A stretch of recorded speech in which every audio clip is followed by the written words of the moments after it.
Recap. This is a drama, romance, and thriller genre movie. The movie has been nominated for 1 Oscar for Best Writing and Original Screenplay in 2006, won 12 awards for Best Foreign Movie from international film festivals in 2006.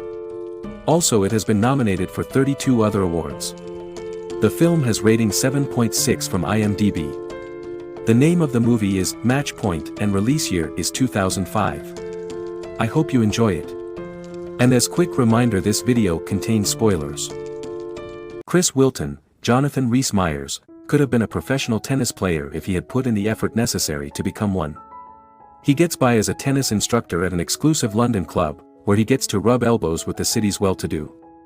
He has a close relationship with Tom Hewett, Matthew Good, a student he instructs. There, he meets Tom Hewett's sister, Chloe Hewett, Emily Mortimer, a bored but eager affluent girl who loves him. His humor and charisma instantly wins her over. Chris gets to know and like blonde American actress Nola Rice, Scarlett Johansson, through the family events he has to participate in while hanging out with Chloe. Nola is arrogant and self-centered off stage, but she consistently bombs her auditions. Tom, Chloe's only sibling, is dating Nola, who is not popular with Alec and Eleanor, Brian Cox and Penelope Wilton, Chloe's parents.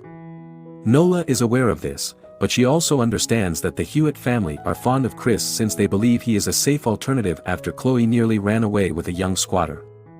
After Nola's unsuccessful theater audition, the two of them discuss how the only thing that might stop Chris from getting married into the Hewetts' wealth would be if he made a move at her. Chris is aware of the truth, yet he still can't deny his attraction to Nola. They make out and kiss and hang out with one another as he begins to work in the office, a position he was granted after Chloe petitioned to her dad on Chris's behalf. Chloe and Chris got engaged and married not long after. However, Nola and Tom eventually break up. His family members are quite supportive of his decision to date his first-degree cousin. Chris succeeds at work, and the employer recognizes his efforts by promoting him and paying for his master's degree in economics. He continues to visit Nola, despite the fact that she is becoming increasingly demanding. Then, one day, she reveals the big news: Nola is expecting Chris's baby. Chris first attempts to get her to undergo an abortion, however she refuses. If she did, it would be her third, and she has no intention of enduring another one. Nola is begging him to call it quits and marry her. Chris is starting to feel the strain of it all. Chloe's desire to start a family of her own, along with her difficulty getting pregnant, have been a major source of worry for him.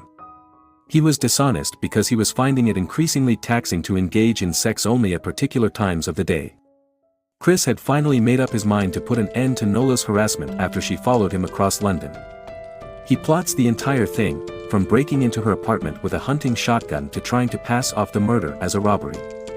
Things don't go as planned, though, and he ends himself having to murder not just Nola but also a nosy neighbor who has witnessed the murder.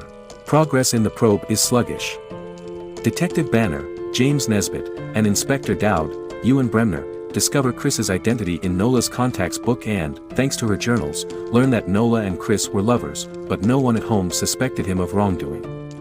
Chris is being summoned to the station for questioning, despite the fact that there is no solid evidence implicating him. He's obligated to tell the cops that they were a couple in the past, but they swear to protect their secret. Chris decides to get rid of the only tangible reminder of the day he murdered by throwing away the ring he stole to make it look like a break-in. The ring, however, bounces off the metal fence and lands in the tourist walkway rather than the murky waters below. The case isn't making sense to one of the investigators, and he's anxious about it.